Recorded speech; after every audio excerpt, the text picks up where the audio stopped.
Welcome to Armchair Expert, Experts on Expert. I'm Dax Shepard. I'm joined by Monica Lily Padman. Hello there. Hi, we're in your hotel room. We are. In London, England. We have traveled across the pond. Yeah, we've traveled far and wide. We have.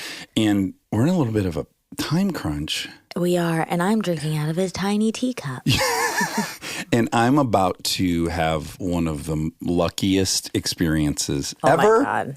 You are. Which is I'm about to go to McLaren, about an hour north of London, to go see where the cars are made, where the race team happens, watch Danny and hopefully Lando in the simulator. That is so fun. Will you take some video? I'm going to document the entire thing. Okay. All right. ABR, always be rolling. Today, we have one of our very favorite intellectuals. We have been mildly obsessed with him for going on 7 years, maybe? Yes. We tried to get him really early on in the podcast. We weren't cool enough then. Yeah. But he seems to think we're cool enough now. And you'll actually hear that story. We kind of like gang rushed him at an event.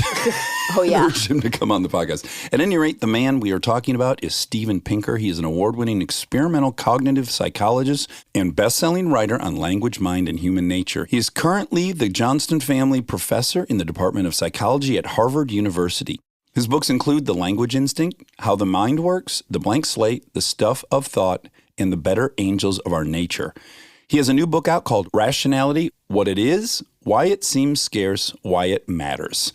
I just want to add my 2 cents on why I love Steven Pinker so much, is he's just among the smartest folks on the planet. Yes. With a current of optimism supported by his big, brilliant brain that I find to be so... refreshing? No, relieving. It's relieving in a world of pessimism and thinking that this whole experiment's going to explode at any minute. Steven Pinker is a really wonderful voice. I agree. In the direction of, we will make it. So please enjoy Steven Pinker. He's an armchair expert. He's an armchair expert. He's an armchair expert. I'm recording. How do I sound? You sound great. You look even better. Can we talk about your eyeballs for 1 second? Because I don't think it can be an accident that your shirt is almost perfectly the same color and that it's making them pop like you can't imagine. I should remember that if it's a good look. Well, I'll make a note of that. How frequently, and I'm being serious now, how frequently do you receive compliments about your eyes? Because they're pretty stunning. Not that often. I'll take them when I get them. Oh. Well, come to us more often. I should.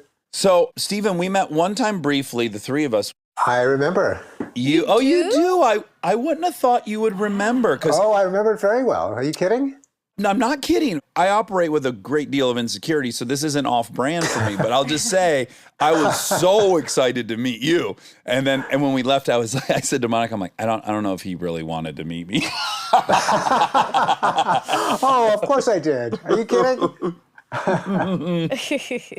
In the green room of the Dolby Theater, where they do the Academy Awards, right? Yes. So, are you in San Francisco right now? I'm in Berkeley. Oh, you're in Berkeley. And are you doing something at Berkeley, or are you doing something at Stanford, or are you just vacationing in the Bay Area? I'm on sabbatical in the Bay Area through May.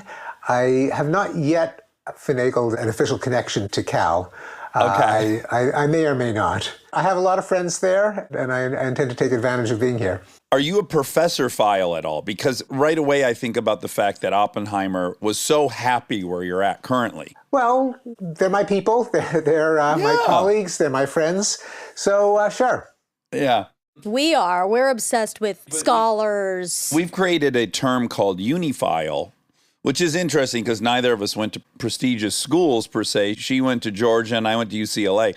But boy, we know an irrational fascination with like Stanford and Harvard. And then It's because we didn't go to those schools, I would say. That's probably it's weird. It's actually part of why. Probably predictable. But at any rate, we are so honored that you're talking to us. We're huge fans. And I think before we talk about Rationality, your new book, which couldn't be a better topic because I think it comes up on here way more often than you might think, or maybe you would know. But like, we had Danny Kahneman on. The notion of how flawed we are at making sound decisions is kind of shocking at times, just how off base we can be with what would be a rational decision for a human to make. And yet we make all these other decisions. And we're starting, I think, in the zeitgeist, people are understanding like confirmation bias or maybe noise, these new concepts where we're starting to kind of acknowledge how flawed we are at thinking. So I think your book couldn't have come at a better time for my own personal interest in the topic. I guess I would ask why you endeavored to write Rationality. Well, like a lot of cognitive psychology professors, I've been teaching it for years. It's a lot of fun to teach the work of Danny Kahneman and Amos Tversky. It catches people off guard. It forces them to think twice. Once when I gave one of their demonstrations, a student shouted out from the class, "I'm ashamed for my species." So it's also, the flip side of human irrationality is that we have developed these tools for being more rational, distinguishing causation from correlation, logic, probability, Bayesian reasoning, named after Reverend Thomas Bayes' famous rule, statistical decision theory. And I have a feeling, like a lot of social scientists, that it just wouldn't be a bad idea if a lot of people just got the concepts behind logic and probability and correlation versus causation. Yeah. Just as we learn to read, we learn to write, we learn history, learning how to think statistically is just something that every educated person should do. But I didn't know of a particular book or course that tried to put it all between two covers. So I wanted to do that. But then, of course, as you point out, it's on everyone's minds these days, because the first question that I get when I tell people, first I was teaching a course, now I'm writing a book on rationality, is, why is the world losing its mind? How do you explain QAnon and chemtrails and homeopathy and belief in ghosts? So for a species that was kind of smart enough to discover DNA and go to the moon and invent smartphones and vaccines, why is there so much kind of flapdoodle circulating around? Why are we so susceptible to weird beliefs? So it's not just that it's a pressing issue, like, why do so many people sign on to QAnon? Yeah. But, I'm a psychologist, and I kind of also want to know, what is it about the way our minds work that make these crazy beliefs seem so plausible to so many people? Yeah, and it's such a big topic. I mean, I don't even know where to jump in, but let's just first, you brought up causality versus correlation. So I think a really great nuts and bolts example of that is during the kind of awareness rising around autism, people started correlating that they would get this booster shot for their children. And that was about the time they would start seeing signs of autism. So to them, it felt very, very obvious. My kid was normal. I got this vaccine. Now my kid is showing these signs of autism. So that's correlation. They are correlating those two events, right? And then through the great luck of, I don't know if it was the Danish or the Swedish, they do these epidemiological studies. They have access to all the citizens' medical records. Within 5 minutes, they simply compare who got the vaccine, who didn't, rates of autism. We know immediately, oh, there's no causality. Oh, that's great. Thank God we had them to step in and say, this is just a correlation, not causality. So that would be an example, right? But we do this I do this nonstop. Yes, absolutely. Because the way to distinguish correlation from causation is something that none of us can really do in our spare time, namely a randomized controlled trial. You get a bunch of people, half of them get the drug and half of them get the placebo, and you wait, you measure the outcome, you see if the ones who got the drug different from the ones who got the placebo. Now, of course, not only are these very expensive, but for things like, do vaccines cause autism, you can't do the study to satisfy your curiosity. Right. You're limited by what you can ethically do. So those are a number of the issues that pop up when you try to distinguish causation from correlation. It almost happens hourly in our life as humans, though, because we eat food and then we feel a certain way, or we get a rash, or we do this. So I'm constantly like trying to correlate what I'm eating, which is giving me what result, without any knowledge if it's actually causing it. Oh yeah, even though we make errors of confusing correlation and causation all the time, I mean, people do have a sense that they're different. In the book, I recount a joke told by my grandfather, who was born in Warsaw in 1900, about the man who gorged himself on this dish called cholent. Cholent is a heavy meat and bean stew that observant Jews leave on the stove over the Sabbath, because you're not allowed to cook on the Sabbath. So it sits there simmering, and it's not exactly nouvelle cuisine. It's pretty heavy. Anyway, the joke is about the man who gorged on cholent and a glass of tea, and then he lay on the couch moaning that the tea made him sick. Now, presumably you had to have been born in Poland in 1900 to find it as uproarious as he did. Sure. But it does convey the idea that you don't have to be a scientist to know that confusing correlation and causation is a problem. Yes, I guess when that joke was told in the 1900s, nearly everyone listening had been guilty of gorging themselves on the stew. So they're like, oh, I know that feeling. hilarious. I hit that mirror neuron and really So you amplified know the joke. that the heavy bean and meat stew is more likely than the glass of tea to have been the causal agent, even though they were correlated. Yes. Now, another thing is you say it is in the zeitgeist, as we just said, and I have to imagine a lot of that is driven by the fact that we're really starting to question racism. Like we had a very binary definition of racism, which was like, if you own slaves, that's racist. Okay, we got rid of slaves. Oh, these laws are kind of racist. Now we're getting into the nitty gritty of our biases against outgroups, and we're starting to really, I think, examine what we're carrying around in our head. Do you think that's related to this current interest in it? It might be just a general kind of self-consciousness as a species. What are the various flaws and what are the kind of subtle ways of understanding ourselves that aren't black and white? That the black and white fallacy is one of the failures of critical thinking that are often singled out in curricula on critical thinking. Yeah. Well, that was going to be one of my questions, so I'll just ask it now. So it seems like we all have a real draw towards the definitive. Like it makes us feel safe to hear something is definitive. This is right, this is wrong, that's good for you, this is bad for you. And it seems like almost everything in life is somewhere on this spectrum where you're aiming for maybe it's 70% right or 70% good for you, but we're really attracted to something being definitively one way or another. Is that true about the humans? It is. We like to put things into discrete boxes.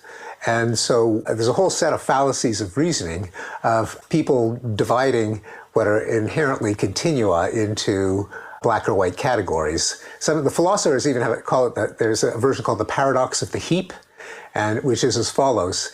If one grain of sand is not a heap, and if something's not a heap and you add a grain of sand to it, that's not a heap either.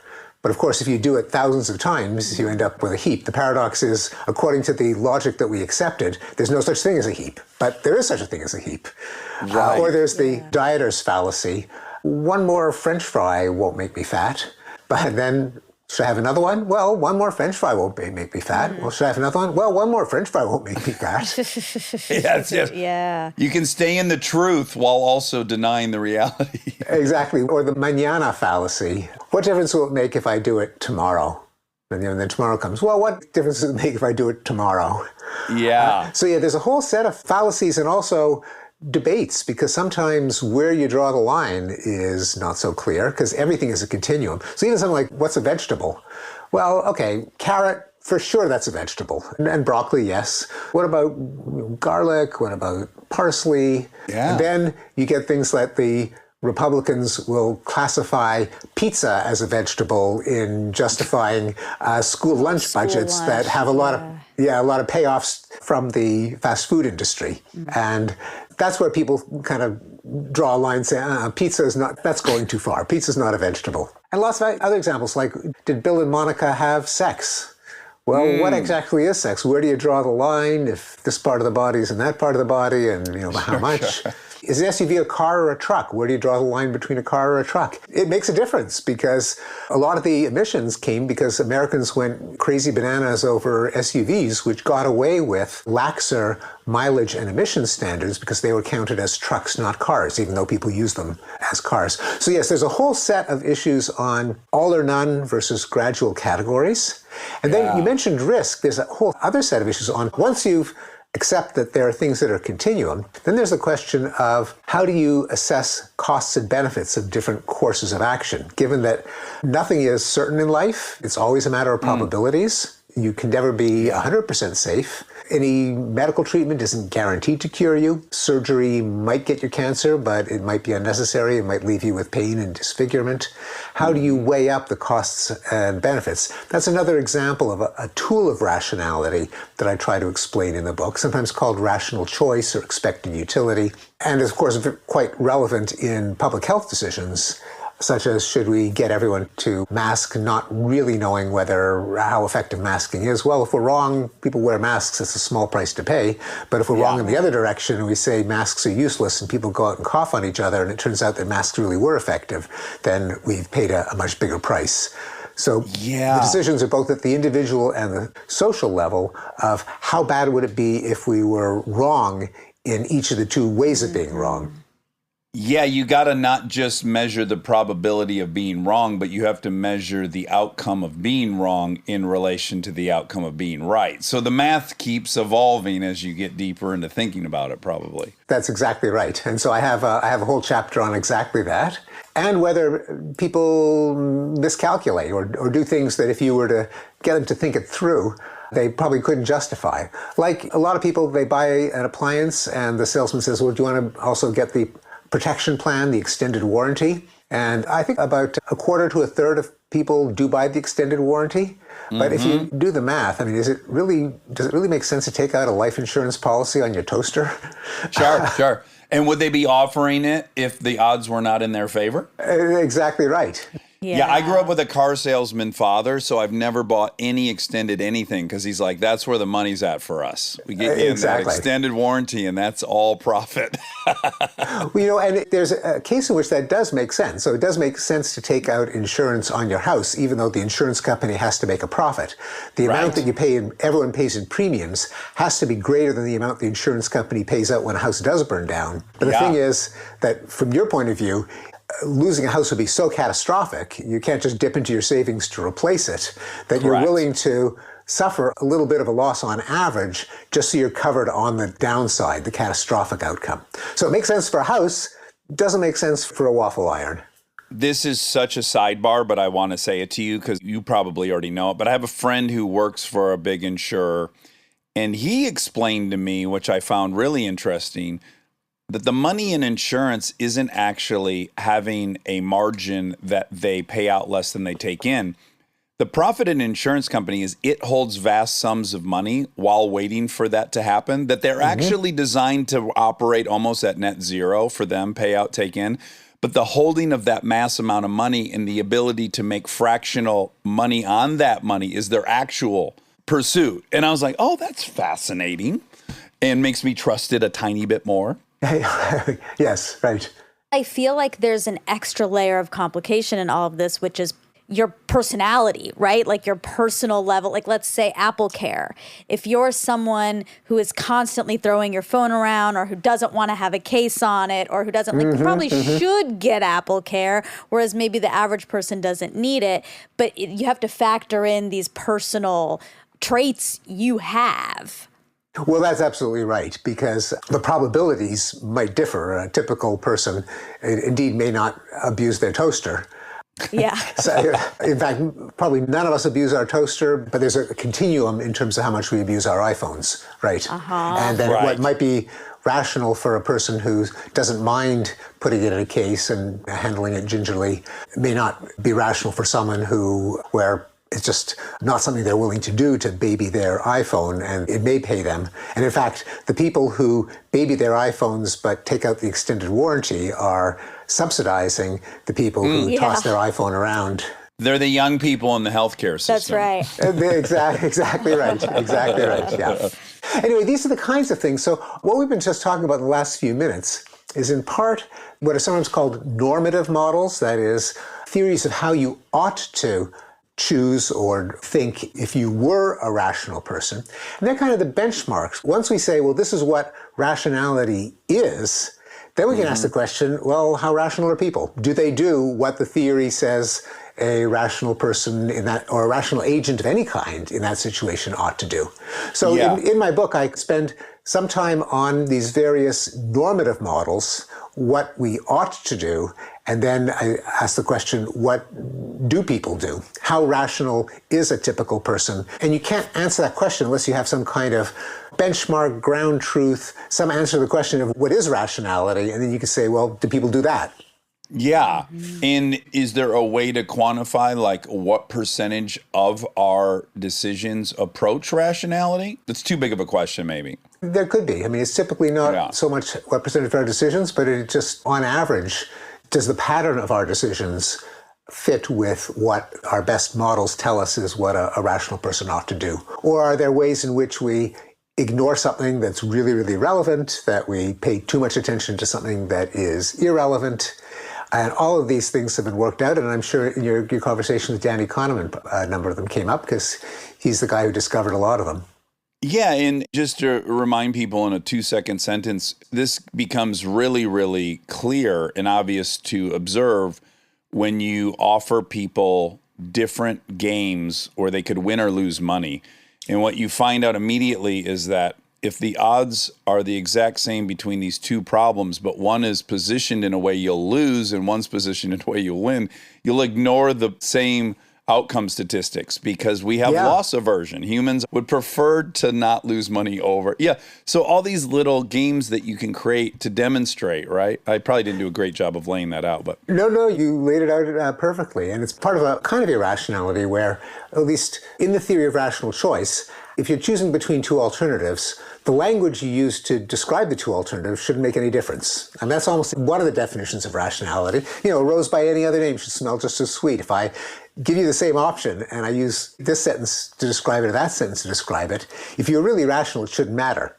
But it does. And you pinpointed one of the ways. If you frame the same option in terms of losses, people are scared away. If it's in terms of gains, even if it's the same thing. It's the same exact thing, So for example, just to be concrete, imagine there's a risky drug or a risky surgical treatment. If you say 90% of the people who undergo this treatment survive, then people will say, well, I'll take those odds. If you say 10% of the people who undergo this treatment die, and they'll say, oh no, way too dangerous, even though those are two ways of saying the same thing. But it matters. So it's the way things are framed matters, even though it shouldn't. And we do have overall a negativity bias. Bad is stronger than good.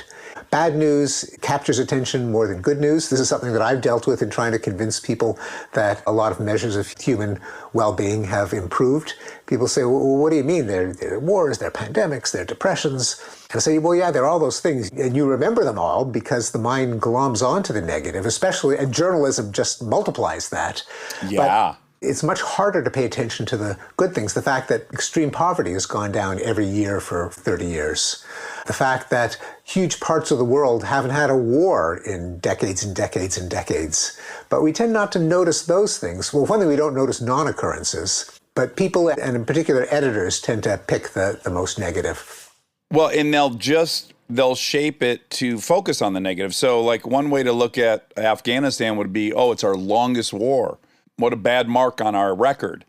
But then if you evaluated it, oh my God, 1/10 of the people died in this war that died in the shorter war, Vietnam. And then if you look at Vietnam and go, oh, 1/10 of the people died in that war that died in World War II, which was even short. Like there's so many ways to evaluate the cost of that campaign. Certainly casualties have just precipitously fell since World War II, right? Oh, by a lot, yes, absolutely. If you want to put numbers to it, probably in the early 50s during the Korean War, worldwide there were about 20 war deaths per 100,000 people per year. Now, even with some pretty gruesome wars going on in Syria and Yemen and Afghanistan, it's more like 1 per 100,000 per year. So it's gone down by a factor of 20. And partly that's because there are all these parts of the world that they were constantly at each other's throats, and they kind of got sick and tired of it. Southeast Asia. There aren't any wars in Southeast Asia. That is, wars with two armies fighting each other. In fact, in the Americas, when Colombia signed a deal with the guerrillas a few years ago, it put an end to the last official war in the Western Hemisphere. So an entire hemisphere is free from war. And again, we tend not to notice it. It's nothing happening, and also positive events don't lodge in the brain the way negative events do. Well, this is why I most like you, because your last book, which I loved, Enlightenment Now, walks us through what the ideals of the Enlightenment were, and they involve rationality. That's a big cornerstone of the Enlightenment. And you look at, and you have a great TED Talk. I urge everyone to watch your TED Talk. You kind of map out the arc of our experiment as civilized humans. And to your point, it'd be hard to find a metric where we're not bettering on ourselves. But of course, in the moment, it doesn't feel that way. And no one would aim to dismiss the real feelings they're experiencing and the real fears. But it also, I do believe, is helpful to put it into a grander context that the experiment in general is moving forward in a very delightful way. Yeah, it's important for a number of reasons. One of them is it kind of gives us the gumption to try to attain more progress. If you just think, despite everyone's efforts to make the world a better place, it just gets worse and worse and worse, the conclusion is, well, why bother? Yeah, throw in the towel. Throw in the towel. The poor will always be with you. We're cooked no matter what we do, so let's just party. Yeah. Whereas if what we do makes a difference, and what's the proof that it makes a difference? Well, what our parents did made a difference, and our grandparents and our great-great-grandparents. So we're not kind of stuck with a fixed level of suffering. It's not a kind of biblical Ecclesiastes worldview that there'll always be suffering and there'll be death and life sucks and then you die. Well, yeah, you do die, but longer, after more years of life than it used to be. And there are still poor people, and there should be fewer and fewer. But the fact that there are far fewer poor people than there were even 30 years ago means, well, let's keep pushing. I mean, the World Bank and the United Nations, of all institutions, set as one of the Millennium Development Goals, eliminating extreme poverty from the face of the earth by 2030. Wow. Now, they probably won't meet that target, but the fact that they even set it as a target. Yeah, that would have been unthinkable as a goal 50 years ago. It would have been unthinkable, and it's not as if they're a bunch of kind of folk singers or Hallmark card designers. But the reason they set the goal is it's a bit beyond our reach, but not that much beyond our reach, given how much reduction in poverty there already has been. So it's knowing about that progress has occurred can be kind of a cure of cynicism and fatalism, why bother? But also you want to know what actually did work and what didn't work. And you kind of want to look backwards and say, well, they tried this and that didn't really budge the needle. But man, oh man, did we ever improve our condition through, for example, vaccines would be sanitation, huge difference. Yeah, you're so positive. But part of that, to me, feels like arrogance. And I'll tell you how.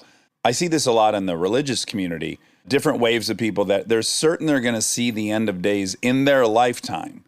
Now, even if I believe in their religion, their people have been here for 2,000 years, each generation convinced they were going to see the end. There's a little bit of arrogance, like, oh, I'm going to witness this on my watch. You know, like, I'm going to ignore that we've been here for 150,000 years doing it, and yet I'm going to be born at the perfect time to watch the total meltdown of this experiment. It feels a little arrogant. Oh, no, I think that's a real phenomenon. You certainly make your life into quite the drama. If you are there to witness the end, it gives you more gravitas, more drama, more importance if you're the last generation. So yes, I think there is that tendency. We like to write scripts with really dramatic endings. Well, even our last 5-year, 6-year political climate, which I acknowledge is horrendous, and I pray for some solution to it.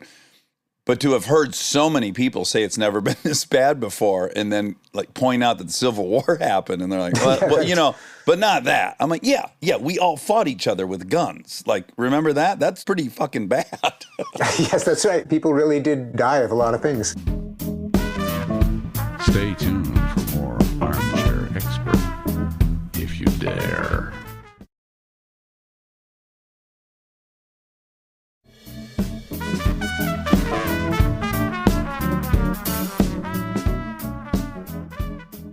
Comparing our recently departed president with, say, George W. Bush, who is obviously a much more civil guy, more of a gentleman. He started a war. It started 2 wars, what am I saying? That resulted in the deaths of some 10,000 Americans, to say nothing of the hundreds of thousands of Iraqis and Afghans. And whatever you want to say about Trump, he didn't start any new wars. I, too, was pointing that out in my liberal bubble. Like, as much as I despise this guy, we should be looking at how fortunate we are that he wasn't terribly effective. Like, that's kind of, to me, right, the real headline. But he did start some social wars. Yeah. Well, I that would is say. true. Indeed. Yeah. No, we got to give him correct credit for that. Yeah. But still, social wars, Civil War was 650,000 Americans died. Of course. Social wars, they're pretty awful to live through, but not that many people died. And by the way, it's not that I give him credit. I give him credit for being ineffectual and chaotic and disorganized. So a small mercy. But there is a change in the times. And you don't want to say that war is something like hemlines or lapel widths in men that goes in and out of fashion. But there is something to that in that, will you kind of gin up your poll numbers by starting a war? Will you get people's patriotic hearts pumping? And that's less and less true over the decades. That like the jingoistic flair is dissipating or something? Exactly. The idea that I'm going to die for my country, where it's exactly what are you going to die for? If your country is not an existential threat, but if it's for the glory, if it's for adding a few square inches on a map, if it's for the keeping oil prices $9 lower per barrel. Yeah, people aren't willing to die for those things as much as they used to be. Now, that could be a problem if we ever faced an existential threat. One could argue it's a problem in terms of, to the extent that there could be such a thing as a just war, that is, people are rescued from slavery, from genocide. Hitler. Yeah, exactly. Is it a problem that people won't make sacrifices for the greater good? On the other hand, they won't make sacrifices for the egos of leaders or for nebulous concepts like national preeminence and glory. Well, you could argue there's a couple world leaders currently on the stage that if they had the latitude to do some of these other things, Stalinist things, they would. Oh, you bet. Yeah, I don't think the character of Putin and Stalin is maybe that different, or Kim Jong, or any of these people, but there doesn't seem to be the will of the people to go along with that now. So that too seems like an improvement. Certainly they would want to do all those things. It is. And after I wrote The Better Angels of Our Nature and I plotted graphs on number of wars, number of war deaths, I kind of became part of a political science community. I mean, I shouldn't take credit for it. I got the data from organizations that keep careful track, and there are political scientists who've been debating this for many years. But there are debates among these people as to what drove down the number of wars. Why don't we have world wars, or even old-fashioned wars where you have two armies between two countries, each flying a flag, meeting on the battlefield, chucking artillery shells at each other, huge tank battles, huge naval battles. The wars that we have tend to be civil wars, where you got the Popular Front for the Liberation of whatever, fighting some crummy government in a poor country. It isn't like two rich countries with their armies facing each other on the battlefield. So what drove that change? And there are different theories. One theory is that democracies are less likely to fight each other because when people have skin in the game and it's their sons who have to fight a war, they might be a little more squeamish than a leader who can do whatever he wants and drag the whole population in. That's one theory. Another theory is that we become more commercial. Interdependency.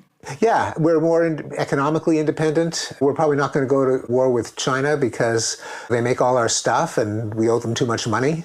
Yeah. And China would be kind of crazy. The reason that the government has maintained its control and the reason that China's been so successful is they sell the world a lot of stuff.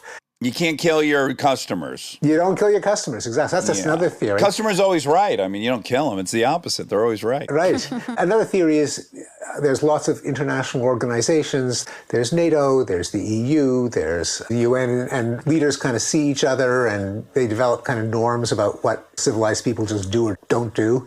And declaring a war has become kind of uncool. Putin did grab Crimea, but he's paid a price and no one says, oh yeah, that's okay, you can have it. It's like, what a faux pas. As the kids would say now, not a good look. Not a good look.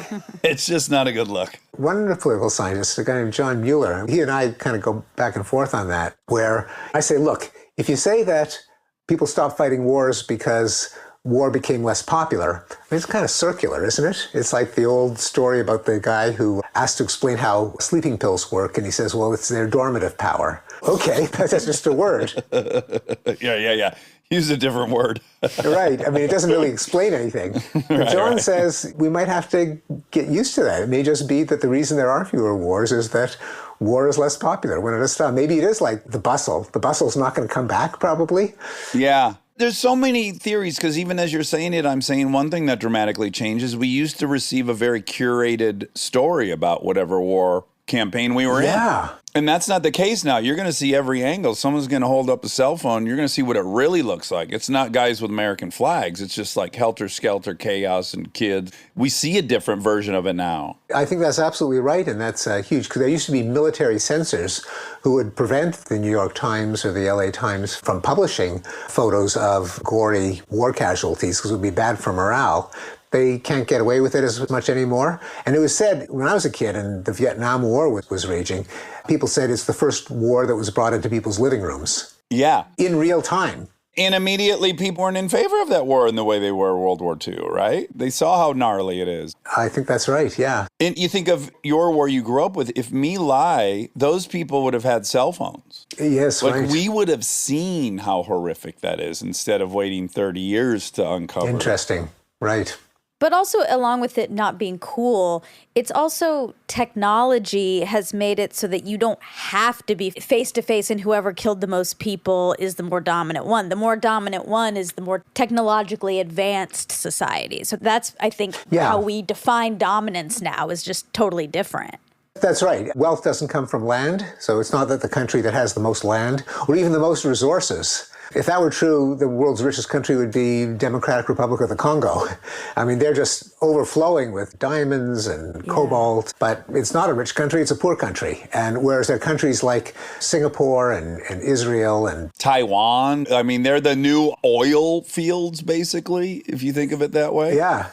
And in general, even countries that have both resources and know-how, it's really the know-how that makes them rich. There's the cliche that there's no silicon in Silicon Valley. And some other country wanting to get rich, if they tried to invade Silicon Valley, they'd kind of be missing the point. Yeah, they would like stop for a coffee at Starbucks and be like, which one of these buildings is going to be the keys to the kingdom? I don't know. They all look huge. Exactly, yes. So why I'm attracted to you and your messages, I do think it's ultimately optimistic, and I personally am optimistic about our experiment. I had an anthropology teacher at the end of our course tell us, whatever happens, I want you guys to recognize how new this experiment is, and I don't want you to lose faith in it. I want you to observe our civilization in full context of that we appear at December 31st at 11 p.m. on the geological calendar. Like, keep that in mind, right? This is brand new and we're doing pretty damn good. And I took that to heart, and it's kept me an optimist. Now, I am far more pessimistic about people, only because I don't trust anyone on the planet more than myself, and I am so fucking fallible. It's insane. And this is with a ton of tools and checking in regularly and a community keeping me accountable, and it's still nearly impossible. So I just wanted you to touch in on this thing that I heard once, and it might have been even from, who do we love that talks a lot about empathy? Paul Bloom? Paul Bloom. I think I might have Paul heard Bloom this.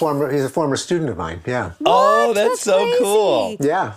We're having him on soon. I think he pointed out, I want to say it was him I got this idea from, but that the ability of an individual to be rational is almost impossible, but the ability of a group of people to be rational or a system to be rational is really achievable. What are your opinions on that? The individual versus the collective, or versus a system that can be put in place to help us be rational? Yeah, I think that's more or less true. It can't just be a group. It's got to be a group that's operating with the right rules.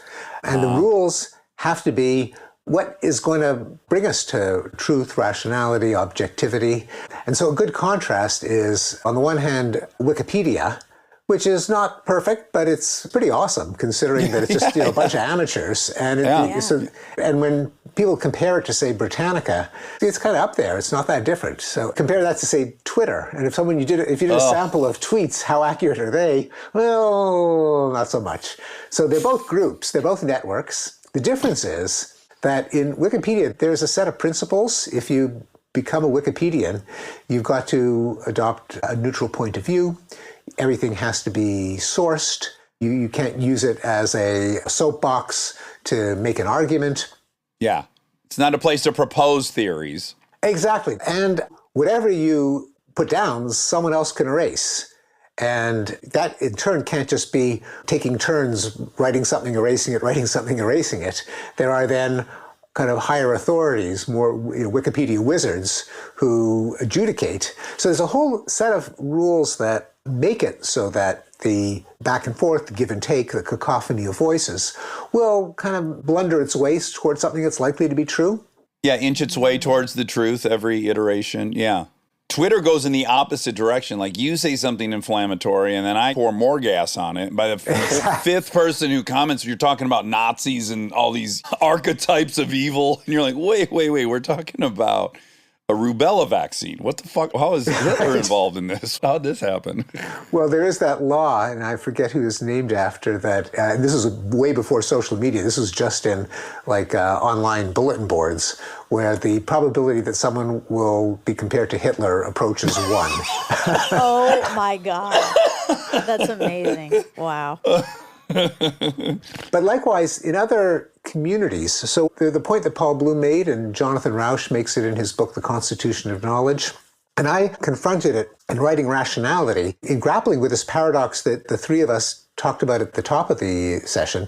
Namely, on the one hand, we're not a stupid species. We discovered DNA, we got to the moon, we discovered cell phones and vaccines. I like that you say we doubled our lifespan. There's no other animal that's ever doubled their lifespan. Yeah. Yeah. On the other hand, there's an awful lot of poppycock circulating, and we're vulnerable to all kinds of misinformation and fake news and paranormal woo-woo. So how do you resolve them? How can a species whose individuals are so susceptible to nonsense put their heads together to come up with something that is actually true? So it is true that it comes out of groups. It comes out of groups where people can spot each other's fallacies. If one person gets carried away with their ego, well, someone else probably has a big ego too, and they can counter that person. It's kind of like peer review, right? I mean, ultimately. That's a perfect example. So peer review, democratic checks and balances. I think James Madison, when he was writing the Constitution, said ambition should counter ambition. Can we really quickly, I would imagine we agree on this. I am often shocked by my I'm liberal, let me own my liberalness, but I'm in a liberal bubble. And I do see on the faces of many of my liberal friends that they truly believe in their cells that if the government was 100% Democrats, that this place would be in Eden. Yes, and I simply don't think that. I think the right has a super valid opinion. They are there to poke holes in our arguments. We're there to, I see this two-party system, as flawed as it is, at least some form of checks and balances or peer review. You're going to get attacked if your idea isn't strong. I think we need each other. Absolutely. And that mindset is at the basis of democracy, that societal improvement doesn't depend on giving power to good people. Because no one's that good, no one's that smart, no one's that wise. We think we are. Again, that's part of the problem. We all think we are. And we can't all be right. And some of my favorite policies over my lifetime have turned out to yield the opposite result we were hoping for. That can happen. No one's smart enough to play everything out in their imagination, in the theater of their mind's eye. So you've got to be able to learn. You've got to be able to evaluate policies and say, well, gee, did it really reduce crime? Did it really reduce pollution? And some things do, and some things don't. Yeah. And you've got to have opinions voiced and ideas scrutinized and criticized and attacked on their content, of course. If it's just people attacking each other's characters, that's not going to get you anywhere. Yeah. I'm not taking medical advice from a bald guy. Wait, what? Wait, why are you talking about me being bald? Or I don't know if you ever caught the original Saturday Night Live Weekend Update, where they had a mock debate between a liberal and conservative, played by Dan Aykroyd and Jane Curtin. Yes, and he'd say, Jane, you insufferable bitch. No, Jane, you ignorant slut. Oh, wow, yeah. Jane, you ignorant slut. And she would counter with, Dan, you pompous ass. It's too bad we don't have that anymore, because, as usual, nowadays, a lot of people who are eager to find signs of sexism and racism in everything don't get jokes. And so people say, oh, Saturday Night Live was so sexist. They actually called one of the comedians a slut. They said, no. That was actually making fun of people. Yeah. Oh, as you might guess, as two comedians, we're very, very sensitive to this. What frustrates me the most is ask yourself who's being made fun of. You must. That's the smallest requirement before you attack this joke. They just hear a word and freak out. Yeah, who is being made fun of? Quite often, we act like other people to parody them, to point out that they're absurd. So you can't not have those characters in our media. The first time I ever wrote an article for the New York Times, there's an editor who said, the second rule of journalism is never use irony, because there'll always be a large percentage of readers who won't get it, Yeah. who think you're being straight. Now, of course, that was an exaggeration. Now, as comedians, oh my God, that must be... Well, to be honest, I complicated. don't do print interviews. I'm like, I'll talk to anyone in front of a camera so you can feel my intention through my Yes. inflection. But if you try to read my inflection, it's going to go south. It always does. Even with emojis. Yeah, totally. But part of it circles back to what you were talking about earlier, where negative things get the biggest clicks. So people and media wants to take that line from SNL and make it a derogatory story. They don't want it to be about how funny the sketch is. They want it to be inflammatory. No, that's right. When you brought it up, I wanted to add, and you would do a better job than me, but don't feel bad that bad news is more powerful. When we look on a biochemical level, the actual chemical you receive for a good job, you found a tree with fruit. Remember this tree with fruit, that's dopamine and whatever else, versus I ate this, I got ill for 5 days. You get a different chemical message in your brain that is on a chemical level 10 times stronger, or however many times stronger, right? Like our chemistry, we can't change that. The negative is going to be a more powerful chemical. Yeah, I think that's right. And there's a reason why the chemistry is asymmetrical, which is that bad things can hurt you a lot more than good things can help you. So at the extreme end, there's death. And death isn't something that just really, really sucks. It's kind of worse than that. It's game over and you don't get to play again. And so we're very, very conscious of the downside. On the upside, if I were to say, and actually I got this from Amos Tversky, Kahneman's collaborator, when he and I were colleagues at Stanford many years ago. This has stuck with me. It was decades ago. And he said, how many things could happen to you today that would make your life much, much better? Well, I don't know. I mean, maybe I could win the lottery if I had bought a ticket, or how good can it get? And also he said, and how much better can you imagine feeling than you feel right now? Well, I guess I could have a spring in my step. I can be kind of euphoric, I suppose. And if you've done illicit drugs in your life like I have, you're looking at 3x better? Exactly. Yeah. Now flip the question. How much worse could you feel than you're feeling right now? Oh. Yeah. And how many things could happen that make your life much, much worse? Like, oh my God, it's bottomless. Yeah. That's why we live in a state of fear. Yeah, well, that's why fear evolved to be more powerful than pleasant anticipation. There really are more bad things that can happen, and they can be objectively worse for you than the good things that happen. And that's wired into our emotional palette. The problem is it means that we're miscalibrated when there are things that don't depend on our day-to-day experience, but can be demonstrated with data and statistics. We tend not to appreciate them. Cases where there really have been spectacular improvements, undreamed of in our evolutionary history, and we have trouble swallowing them, ironically. Yeah. I bet a lot more of our decisions are made than we're aware of in avoidance of something than in pursuit of something. That's probably right. We are loss averse, as Tversky and Kahneman put it. Yeah. Okay, so this is the big one that I want your opinion on, because I don't hear it talked about a lot. See if I can lay this out in a coherent fashion. Basically, we have objective data. We have an atomic reality, but that atomic reality passes through our body. It passes into our eyes and through this filter, this human filter, which is just rife with subjectivity. I think we fetishize reality, and almost the notion that we could make these rational decisions a little bit, I fear, ignores that all that data and objectivity is irrelevant other than it's passing through us and we're experiencing it. So I'm doing a terrible job asking this question, but do we factor in emotional reality? I guess that's the question. Yeah. As part of our objective to make people feel safe, even when it's perhaps irrational. Like an example I could give you is when you talk politics and you hear people on the right talk about immigration, you hear people on the left talk about immigration, you hear one side throwing a bunch of numbers at the other side, and it's not at all alleviating their fear. It's not addressing it. It's not attempting to comfort it. And I think we sometimes are stuck in these paradigms where there's a reality and we should be in search of it. And I do wonder if it ignores what the emotional reality of being on this planet is. What do we service, I guess? Do we service atomic reality, or do we service the experiential emotional reality? I don't know.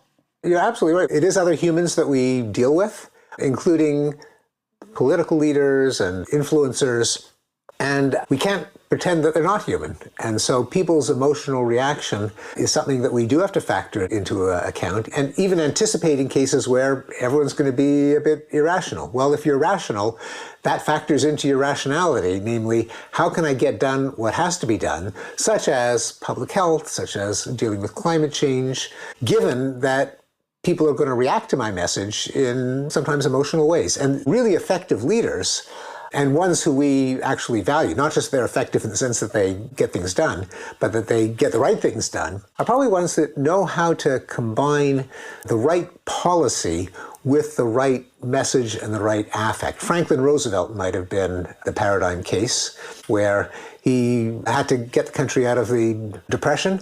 He had policies, and economists still debate how effective they were, but the Depression did end. But he also made people sing "Happy Days Are Here Again." And he had a jaunty air, even though he himself was a paraplegic, but he exuded confidence in a way that created its own reality, because part of the problem was, how do you jumpstart an economy where everyone is withdrawing their money because they think it's going to get worse, which makes things worse? How do you revive the animal spirit so that people are willing to take the chances? Well, that is itself a problem in the emotions. And I don't want to use the word emotional engineering. That sounds kind of ominous. Eugenic-y, or something. Yeah, exactly. But nonetheless, it is true that, especially in a democracy where people's emotions matter, the difference between a demagogue and what we might call an effective leader, a great leader, is the great leader combines the rationally optimal policy with the emotional packaging, messaging, uplift that gets people to accept it. It's a unique combination. And maybe a stupid example I could give is basically, if Monica's cold and I look at the thermometer in the house and I say, oh no, it's 74. You're not cold. Humans aren't cold at 74. Like, I might be atomically correct or biologically correct, yet it's completely irrelevant to her. I'm always cold. The person. You can't tell me I'm not cold. Oh yeah, thermostat wars. Yes. Oh, if you're married, you know all about thermostat wars. Oh yes. Oh, I can't tell you how often my wife says it's freezing here. I go, honey, it is the same degree in this bedroom every night. So it couldn't have been warm last night and freezing tonight. But yeah, man, I wish I would have been able to lay that out more. I just wonder, is science infusing the reality that all of this stuff is irrelevant unless the experience of it is confronted or brought into play or evaluated or measured or serviced, as opposed to just, we know the objective truth and you've got to get on board with it? That seems like that hasn't been the most productive strategy over the last couple years. To put it mildly. That's right. Yeah. So part of it is, and people are different, they differ in terms of how much they enjoy thinking and reasoning and persuasion. But in a democracy, you've got to appeal to a lot of people. So there are people who are willing to listen to the argument, crunch the numbers. There are others, and probably most people, they align themselves with authorities they can trust. And this includes people who we like to think end up on the right side of issues. So, for example, the people who acknowledge human-made climate change, they don't do it because they understand atmospheric chemistry. In fact, polls show that a lot of people who believe in human-made climate change are kind of out to lunch about the causes. They think it's global warming that has something to do with the ozone hole, and is it about plastic straws? And SUVs. SUVs at least is a little bit of a contribution. Yeah. Yeah. I read Bill Gates' book on it, and if you really break it down, the things we focus on, they too are irrational and asymmetrical. Comparatively, yeah. Yeah. No one's talking about concrete. When's the last time you saw a commercial about how to get green concrete? Exactly, and fertilizer. Yeah, steel manufacturing, all these things. So that is right. And to the extent that people do end up with opinions that are consistent with the science, it's because they trust the scientists. The guys in the white coat, the gals in the white coat, they're my kind of people, and I believe what they say, and they've had a good track record so far, so I'm not going to actually take a course in chemistry. If they say it, it's probably true. And we all have to do that. None of us knows everything. It can be a problem if the scientific establishment seems too aligned with one side of the political spectrum. If people think scientists are on the left and they're on the right, they'll say, well, why should I trust the scientists? So I tell my fellow scientists this. we got to safeguard our own credibility by not appearing to be just another propaganda faction.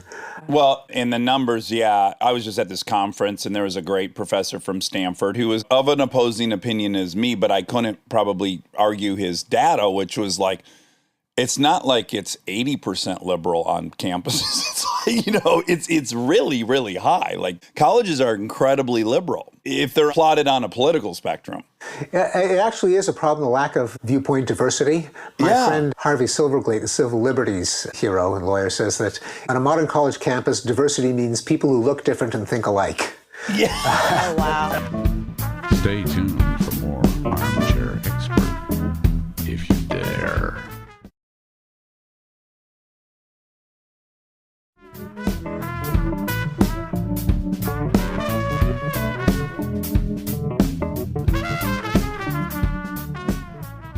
I went to, as we established earlier, University of Georgia, which, God, I mean, would I say it was liberal? Not really. Also, when we think about this topic, we are often thinking about elite schools in this country, and they are often very liberal, very skewed. But there are a lot of other colleges. Backwaters? Like Georgia? I guess we'll call it, if I have to. I mean, University of Georgia, it's a pretty major university. But you're right that there is a lot of variation, and there's also variation across faculties within schools. So arts and science tend to be the most left, and within them, for example, cultural anthropology is almost off the scale compared to, that was my major, yeah. compared to economics. And then if you go outside of arts and science, the School of Engineering, the business school, they tend to be less leftist. The public health schools tend to be more leftist. So you're absolutely right. There is variation.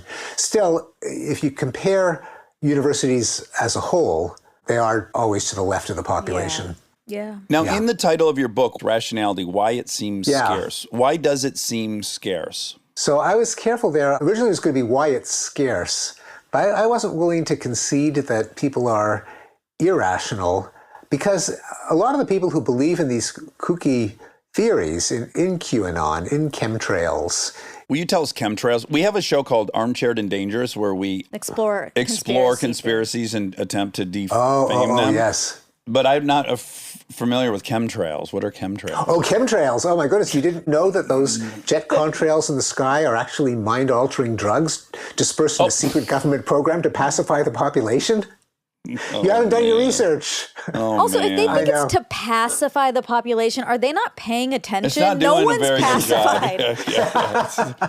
That's so true. Even if you believe in that, you'd have to acknowledge it's a flawed gas. Yeah, they need to keep R&D in the gas. The people who believe that, presumably they hold jobs, they pay their taxes, they keep gas in the car, they get the kids to school. So it's not like they're irrational across the board. And can I add, this goes right back to the conversation we were just having, which is I don't believe the way through to that person is to explain to them how that's physically impossible. Right. I think the route through that is like, what is it they're really afraid of? How do we find out what they're really afraid of and address that? Because we could spend the rest of our lives arguing how plausible that system of inoculating the population is. It's not. But why do that? That's not even getting close to what's going on. Right. So basically, the people who subscribe to a lot of these conspiracy theories kind of hate the establishment.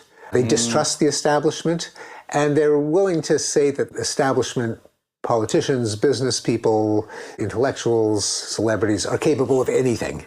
And you might say, well, wait a second, do you literally believe that there's a cabal of Satan-worshipping pedophiles, pedophilic Children cannibals? in their basement, I mean, that they sacrifice them and drink their blood. And when it comes to things like that, it's not clear what you mean by believe, that a lot of people, the view that all of your beliefs should be verified as true or false, and you should only believe the true ones, that's kind of a pretty, it sounds obvious, but it's a pretty exotic belief. It's kind of a scientifically informed post-Enlightenment mindset. But for most of human history, things that you couldn't experience in your day-to-day lives, like where does disease come from? What was the origin of the universe? What do people really do behind closed doors in the White House or in the executive suite of General Electric? You can't find out. So your beliefs aren't things that are you care that whether they're actually true or false. They are ways of building up solidarity with other people. They're good stories. They're morally edifying. They're enlightening. They're empowering. And people hold a lot of beliefs, not so much that they're committed to the literal truth or falsity, but because they are morally good things to believe. They identify the good guys and the bad guys. Yeah, this good and evil. Yeah, if someone says that Hillary Clinton ran a child sex ring out of a pizzeria, are they really just saying, Hillary, boo? It's bad. She is so bad that for all we know, she could be doing that. That's how bad she is. Right. Yeah. Now, granted, there are some people who take conspiracy theories literally. There was the guy who burst into the pizzeria with his guns blazing. There are people who stormed the Capitol believing that the election had been stolen.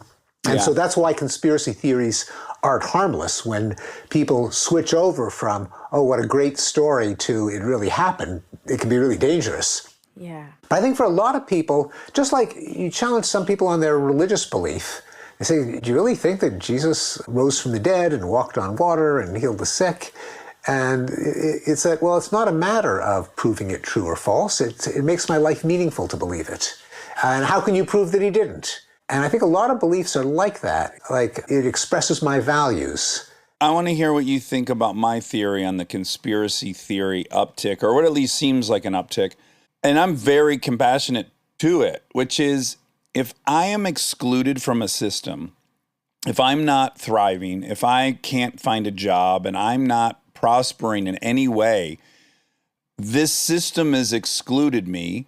And I'm worthy of inclusion, and people should feel that way. Why am I excluded from this system and other people are included? Well, the system has to be broken or it would include me, this nice person. Like, that is a thought process you should have. You should value yourself enough to think you're worthy of being included into this system that other people seem to be prospering from. So I think as more people get displaced by the changing landscape of our manufacturing and all these other elements, the option of accepting I'm just not thriving in the system that does allow people to thrive would be such an admission of their own failure. That's not going to happen. So it becomes very plausible that the system's rigged against you and that there's people that are intentionally doing this. Like, to me, that all follows if you feel first excluded by the system. Oh, absolutely. I think there's a lot of insight there, that people just feel alienated from the system. And so they're willing to believe anything of it. They're willing to express anything of it. At the extreme, there is a hard core of people who have what's sometimes called a need for chaos. They just think the whole system is so corrupt and evil that they'd be happy to watch it burn. Yeah, that's scary. Which is scary because things can get a lot worse and people can make it a lot worse. But a lot of the some destructive elements in politics and voting and embrace of conspiracy theories are in people who just think the entire edifice is rotten. The only real fix we have for this is the time machine that puts people back in the 1500s for like 2 weeks. That's it. You send them there for 2 weeks, and then they come back, and you go, how do you like this place? And they're like, it's pretty good. Right.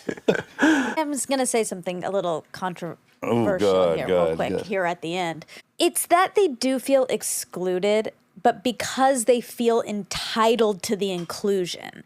It's not like they had been given all this stuff. Like, I don't know percentage-wise how race plays into these conspiracy theories, but from what I can see of the people storming the Capitol, of the people I know in QAnon, I don't see very many black people there because they don't have this sense of... But you see them at a BLM march breaking windows because this system has excluded them. And they're going, this system fucking sucks. If you can kill us at 3 times the rate as the white people, well, yeah, we reject this system. Right. And those are real things that are happening to them, as opposed to I'm entitled to be rich, and yet I'm not, so I'm mad. Well, but even if you're entitled to have employment, you live in middle of Ohio and there was like 5 manufacturing plants and now all there is opiate addicts. You're like, this system is flawed. Yes. So I don't respect it. I have no respect for it, and I don't mind dismantling it. Yeah, but it's like, but are we entitled to be included? employment in this faction. Like, I don't know. I'm not entitled to be an actor. I want to be one, but that doesn't mean I should be. I think you deserve to be. And if you don't become a very famous actor, you should burn down Paramount. Okay, all right. Well, as long as I have permission. I just think it's interesting that there's that.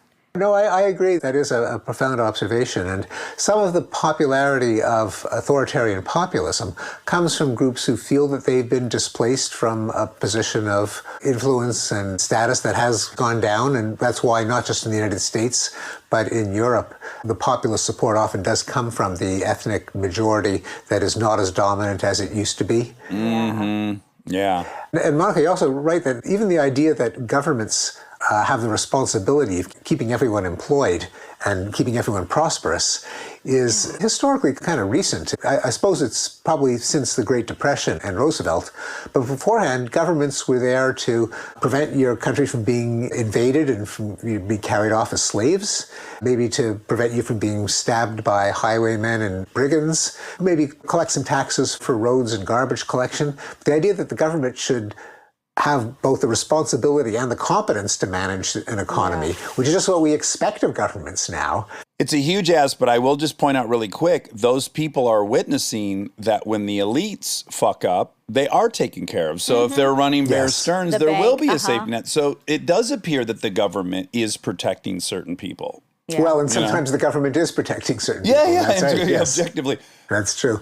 Okay, so why it seems scarce. Did we answer that? Oh, one of the reasons is that we're just so partisan. The my side bias, namely that you endorse the beliefs that make your coalition, your team, your tribe, your posse, your political party, your sect look good, and the other side look stupid and evil, is a really powerful motive.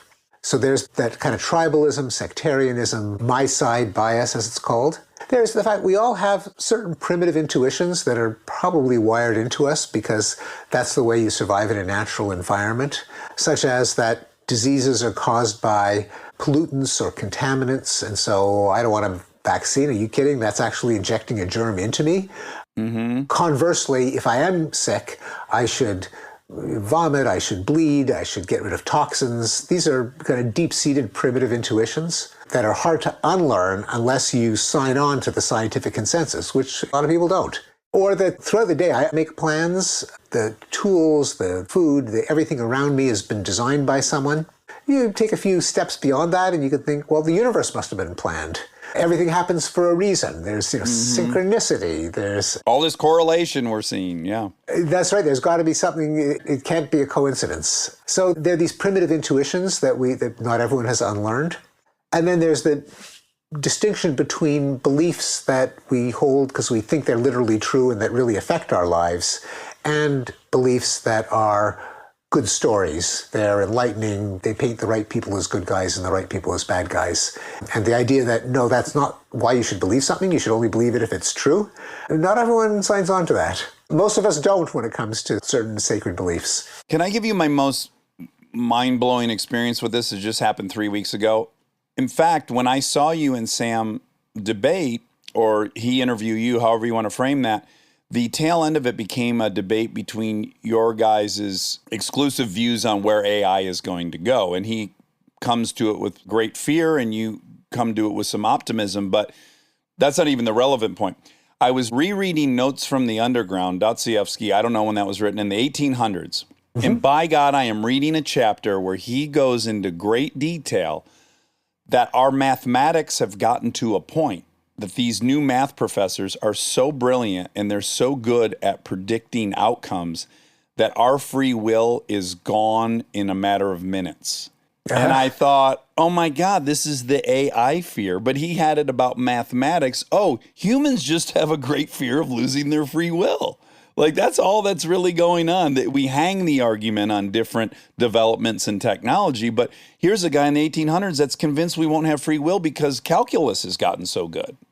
No, that's right. I forgot about that from Notes from Underground, but he did in The brothers Karamazov, their debates there about what one character says, it's amazing. There are these little cells in our head and they have little tails, and when they vibrate, that's all that thinking consists of. That creeps me out. I don't think I'm ready to believe that. Yeah. So he did grasp these things. So I think there's that, and the fear of determinism. Am I out of the loop? Is it all going on in my brain without me?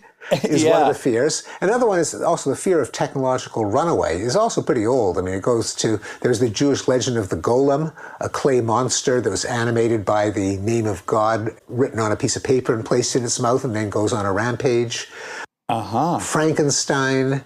And even before that, Pandora's box and Prometheus. He stole fire from the gods and didn't turn out too well for him. He got chained to a rock and an eagle picked out his liver for forever. But the idea that our own creations can turn on us. Sorcerer's Apprentice. Oh, sure. Including the Mickey Mouse version in Fantasia. Yeah.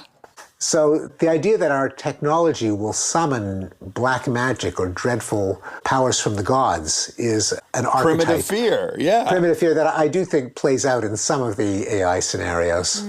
Yeah. Can I hit you with one last thing? Because I've been in this program for 17 years, Alcoholics Anonymous. I am both cynical of it and I witness what it does, right? So it's been a very fun endeavor for me because I'm an atheist. This program requires, I believe, in a higher power. Higher power, right. Yeah.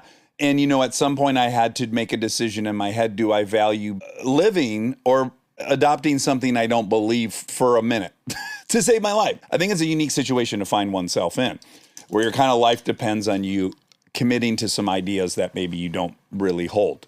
But the one step in the program that I find to be so breakthrough is this 4-step where, if you're not familiar with it, all they ask you to do is list people you have resentments against on the left side, right? And you fill that page up. Maybe there's 30 people, maybe there's 10, maybe there's 100. And on the next column, you have to write what they threatened. What did they do? Well, Mike's always trying to get me fired, right? That's why I resent Mike.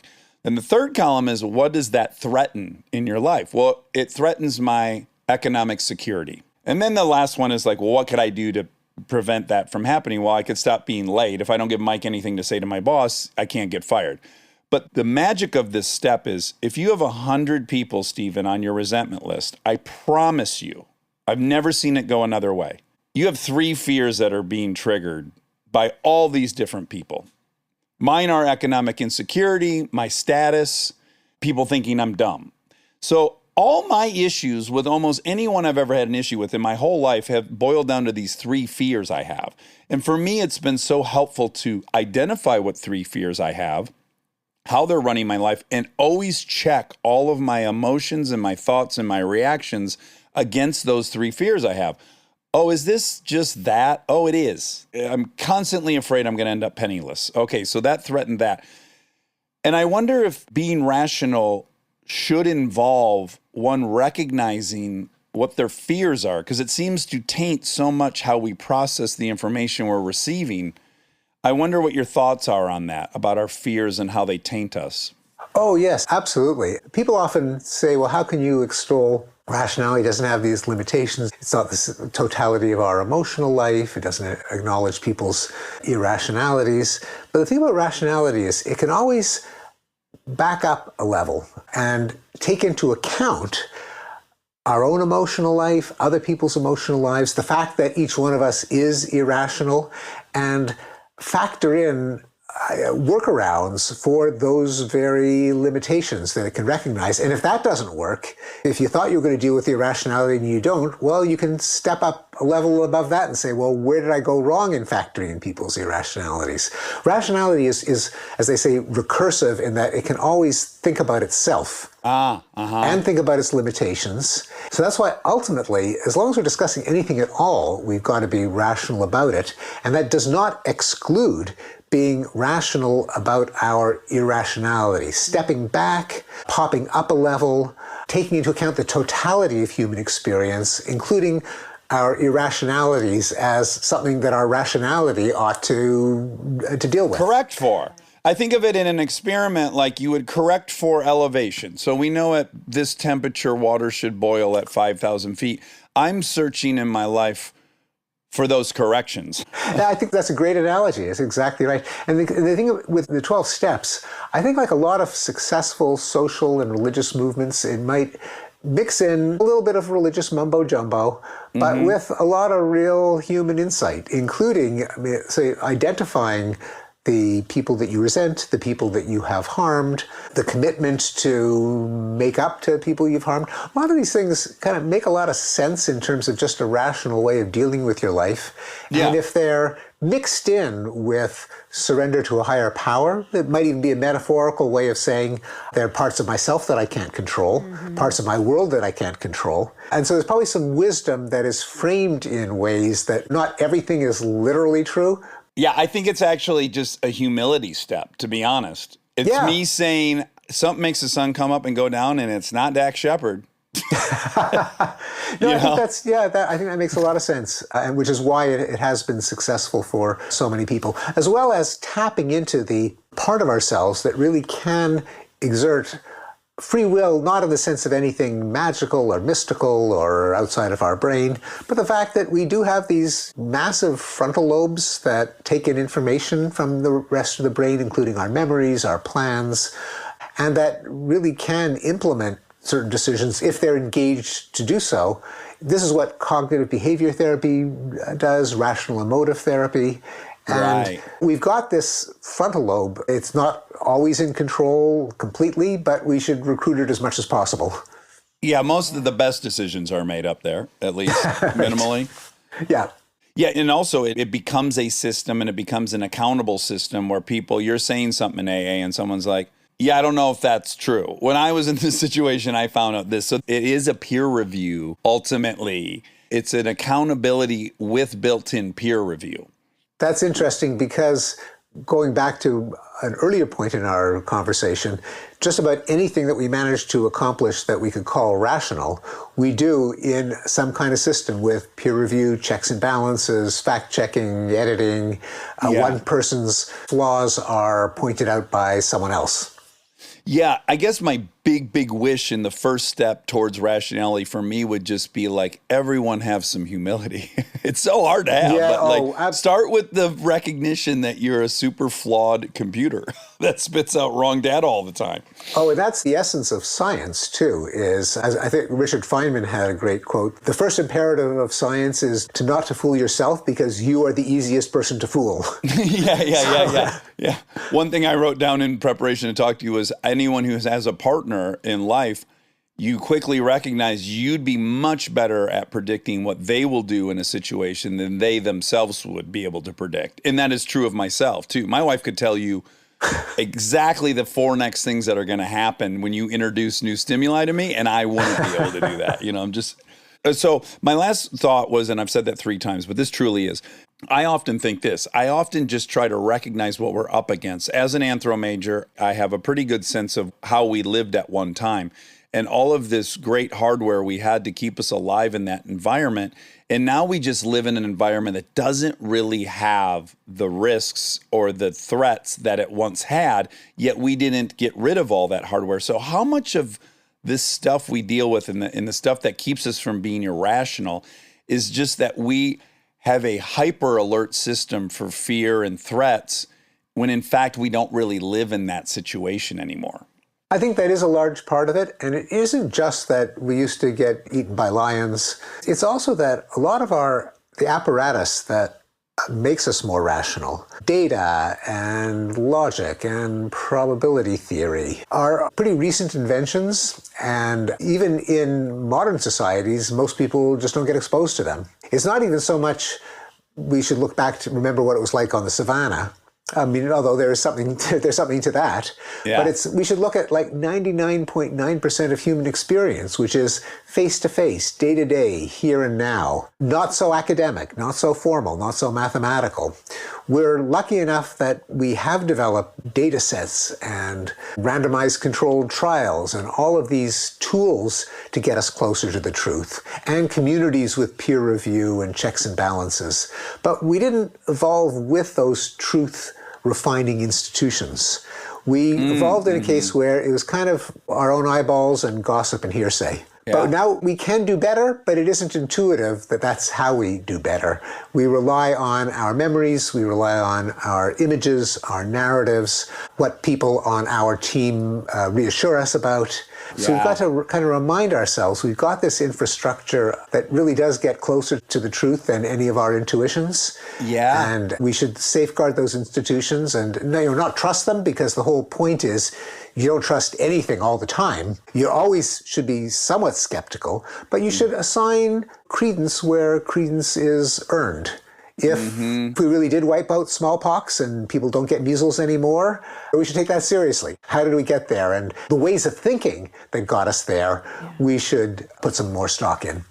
Great. And now the last thing I want you to tell me is, why would a human being, now as you say, some people are interested in this. I'm interested in this. I cannot wait to read Rationality. I have the personal goal of getting a more objective view of the issues I confront, because I don't love the emotional roller coaster of being irrational, and I don't like the cortisol dump. I don't like any of that. I do aspire to choose the best thing when it's in front of me with some regularity. That would make my life easier. What would be a selfish reason someone should read Rationality? Oh, Because in some weird way, you could imagine someone going, well, I'm not a scientist. I don't set policy. Why on earth is it incumbent upon me to be rational? But I would imagine everyone's life could benefit with some rationality. I'll give a couple of reasons. One, it's got some good Jewish jokes. It's got some good... Always love those. But also, I like to think there's some interesting stuff in there. Yeah. But I do cite studies that show that people who commit fewer fallacies, fewer statistical and logical fallacies, actually have better outcomes in life on average. They're less likely to get sick. They're less likely to get into accidents. They're less likely to get fired.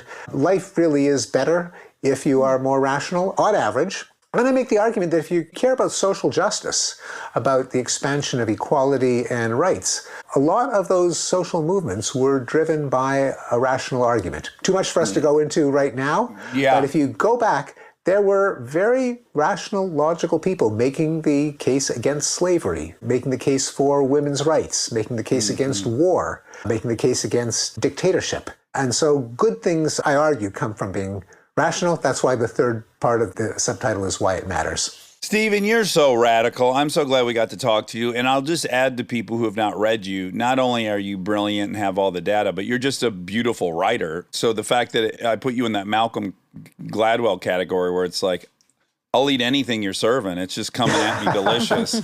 So I really hope people will check out Rationality, what it is, why it seems scarce, why it matters. Stephen, thank you so much for taking Giving the us time so with much us. time. Yeah, we appreciate it. Thank you, Dax. Thank you, Monica. I'm sorry we weren't in the same room together, but circumstances conspired today, but I hope we'll have another chance. If history tells me anything, you'll write another book in about 2.8 years. So I think we could do this again in person. Either way, I hope we'll get to meet at some point. Monica, it was great to meet you virtually and to speak with you. Dax, it was great to see you again. Thank you. Yes, wonderful. Thank All right, take you. care.